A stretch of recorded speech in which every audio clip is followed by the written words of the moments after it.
I can't promise. I hope it hasn't been a hard day for you, but it has been here. I want to real quick keep reading to you.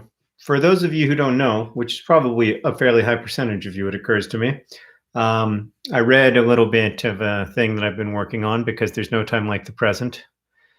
And now I'm going to read a little more because I want to, and there's still no time like the present. The rules for the reading are that it's fine to share it with people who you think will like it. It'll be an unlisted video after this. I can see your comments. I'll see your comments after I finish. It's great. It was great to see them last time. And yeah, those are the rules. The story, and yeah, you can share them. Like if you want to share it on a Discord or whatever, that's fine. But let's like try to. My hope is that we can keep it like within Nerdfighteria, which so far has not been an issue at all, which is lovely. Oh, and the other thing is that Sarah's book comes out. I'm going to edit the book. Hold on. Oh God, I'm going to edit the video. Just have a link to Sarah's book. Sarah's book comes out in 15 days. There's so many things about right now that suck. It's hard to like even list them, but one of the things that sucks is when you work on a book for 3 years and put everything of yourself into it, and it's a great book and it's a problem. And so, yeah, Sarah's book is so great. It's a collection of creativity prompts and just an introduction to art history and contemporary art practice through a completely different lens. If you're stuck at home and you're like, oh God, this sucks, what am I going to do with myself? This book contains, for me at least, like hints about how to look at the world better and how to look at the world more attentively. And so regardless of whether you have experience art making, I think you'll love the book. It's at the link in the doobly-doo. You may have to hit refresh for there to be a link in the doobly-doo, but I hope you'll check it out. Okay, I'm going to read to you. And thanks again for being here. So last time, just to bring anybody up to date, if somebody in chat could share the link to the last reading so that anybody who didn't get to hear it can go listen to it now. But this is a story about two kids, a young woman in her, who I think is 20, named Juniper, and a young man named Kai, who is also about 20, and who have just finished making or filming a movie called Pro Patria Mori that also has Keanu Reeves in it and a couple other famous-ish actors. And these two kids Kai especially has really never been in a big movie before. He's never really been in anything other than commercials before. And so this is all very bewildering and overwhelming. Juniper is a little bit more established. She had she was in a Nickelodeon show. And so she knows the ropes a little bit. But for both of them, this is a huge moment. And they're about to watch the movie for the first time. And after they watch the movie, they're going to have to talk to a little bit of press for the first time. So that's kind of where we were. But I'm going to jump back a little bit to the publicist on the way to see the movie, on the way to the movie lot. The publicist who works for Paramount, Ellen, is kind of helping Kai with some media training by getting him to use adjectives when describing the people he worked with on the movie. And their driver's name in this car that they're in when I begin reading is named Al. And I have to keep going back to make sure the sound works. Okay, I think it does for now. Al told us it would be 15 minutes to the Paramount lot, so I got out my phone. I'd regrammed Juniper's picture of the plane, or Ellen had anyway. I scrolled through the comments, lots of hearts and smiles, lots of strangers saying one or both of us were so beautiful. The best comment was, imagine being that plane and having Kai Laramie inside of you. I read it to Ellen, and she laughed and said, you want to know the best part of that comment? I wrote it. Fangirl of Literally Everything is one of my burner accounts. Despite not existing, I have 12,000 followers over there. Glad you like my work, Kai. Some actual friends had also commented. One of my New York roommates, Natalie, wrote, "When did you become a Jenner sister? Congrats," with champagne poppers. I texted Natalie. She said, "You nervous?" Something, I wrote. She didn't. When she didn't reply, I asked Ellen how many fake accounts she had. Personally, 4, but we have people who help with that stuff. Then my phone buzzed. "Sorry," Juniper wrote. "I was just puking." "Really?" "Yeah, I always puke. I hate it. Katie says press is going to be there." "Shit, really?"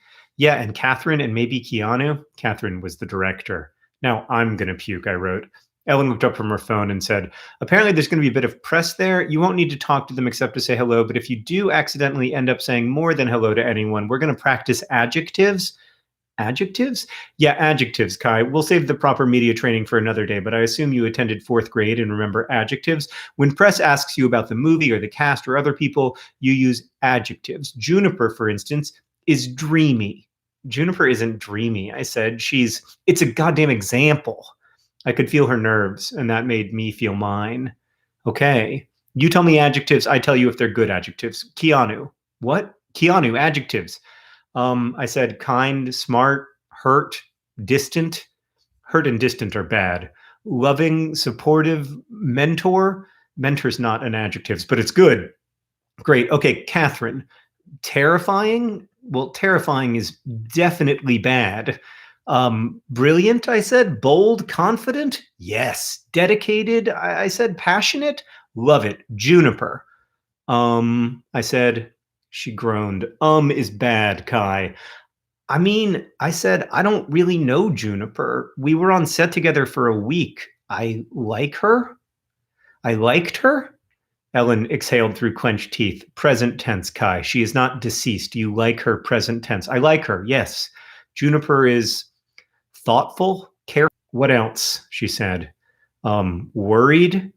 A slight shake of her head. Worried is terrible. Articulate? No, she said. Ellen was pressing her thumb and forefinger to her eyes now. She makes space for people. Adjectives. Considerate, I said. Meh. Beautiful, I said. Oh, I like beautiful, she said. I laughed. I bet you do. But you don't say that, Kai. You show it with your eyes, right? You're an actor, so you say brilliant, hardworking, and hilarious, and the beautiful you show don't tell. I didn't think Juniper was brilliant or hilarious. I thought she was careful and worried and considerate. We turned into the Paramount lot, and the guard waved Al past. I could see Juniper and Katie the publicist and Janet the acquisition specialist standing together in the parking lot, talking to Catherine, the director. 3 adjectives about everyone, Ellen said. Flattering but particular. Then you expand. Keanu is kind, smart, and supportive. Insert story here about his kindness and so on. Yeah? Yeah, I said. The car had stopped. Al hustled out of the driver's seat so he could come around and open my door. Even though I knew how to open a car door, I waited for him and let him do it. Kai, my love, Catherine said as I got out of the car. She kissed me on both cheeks. Something smelled like coconut oil, her face or her lip gloss. I can't wait for you to see our movie. She hugged me, and I closed my eyes because I always do when I hug someone. But Catherine held on for so long that eventually I opened my eyes, and through Catherine's ash blonde hair, I could see Juniper, her face drained of color. She mouthed something to me, and it took me a second to translate it. What she said was this: "I'm gonna barf." And then she did, onto the base of a very tall palm tree. All right. So hopefully we still have audio. It seems like we do. And now I'm going to continue. I'll check the audio every couple pages. We all walked together with Studio Todd and Ellen leading. Catherine asked me how I was, and I said good. And she asked me if I was still in New York. And I said yes, even though I wasn't sure if I was. Catherine was so good at name dropping that I couldn't even tell you how she turned the conversation to Nicki Minaj's new music video, which she had directed, and how the night before she'd been at Nicki's house for a party that went very late, and now she was hungover, hence the sunglasses. You know that I'm not a sunglasses person, she said, although I didn't know that. Have you tried the hangover IVs? Todd asked. And Catherine said no, she was afraid of needles. And Todd said he swore by them, and that a nurse will come over to your house with a big bag of saline and put the IV in, and 30 minutes later you feel ready for a run no matter how much you drank. and Catherine said she'd keep it under advisement. We were walking down a fake block of New York with fake shop windows. Everything on the lot felt slightly smaller than reality. The streets more narrow, the Spanish-style buildings too close to the sidewalk. It felt a little like you were walking inside a movie, which I guess is the point. We came to a sidewalk, and I could see a miniature marquee jutting out from a stucco wall that said, "Now showing, Pro Patria Mori," which was cool. I walked over to Juniper, who was chewing what seemed to be several pieces of gum and looking at her platform sneakers, her face ashen. "Look at the marquee," I said, and she smiled a little. "You okay?" I asked. Everyone was just mulling outside the door to the screening room, so I followed Juniper over to a bench where she sat down and kept staring at her shoes. "I think the enjoyment sector of my brain is dysfunctional," she said. "Yeah, or this is just stressful," I said. "I'm not prepared for the press," she said. "Katie didn't explain that to me, and so I haven't really gone through the talking points. I don't have answers for even the basic questions. I don't know why I want people to see the movie or what I want them to take away from it. Hope, I guess, but that sounds idiotic. Maybe that the movie explores how human perseverance isn't naive, but is really the glory of our species. But that sounds like a little grandiose, you know? I hope that people feel grateful to our veterans, but that sounds too political. What do you hope people take away from it?" "I don't really go to movies like this one," I said. "I don't know why people watch sad movies." "Well," said Juniper, "that is definitely worse than my answers." I'm going to check and make sure that the audio is still working. It seems like it is. Great.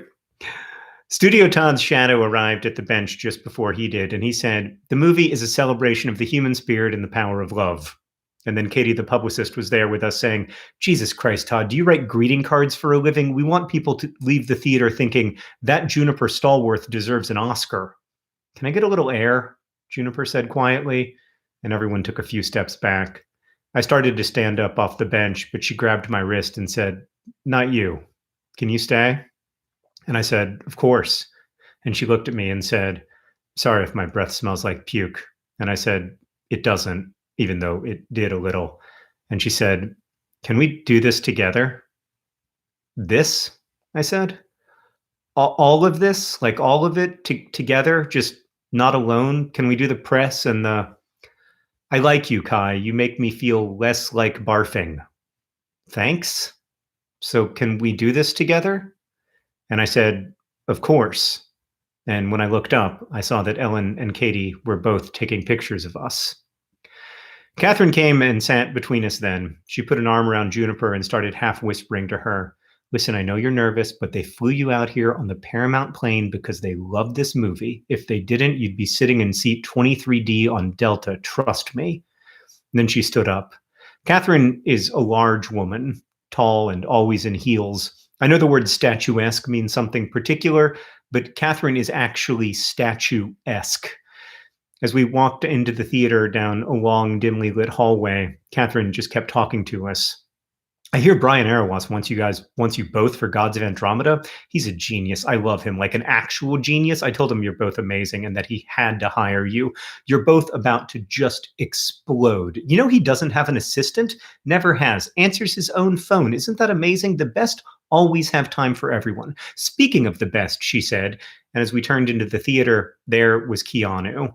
He was wearing tight jeans, a plain gray t-shirt, and a light jacket.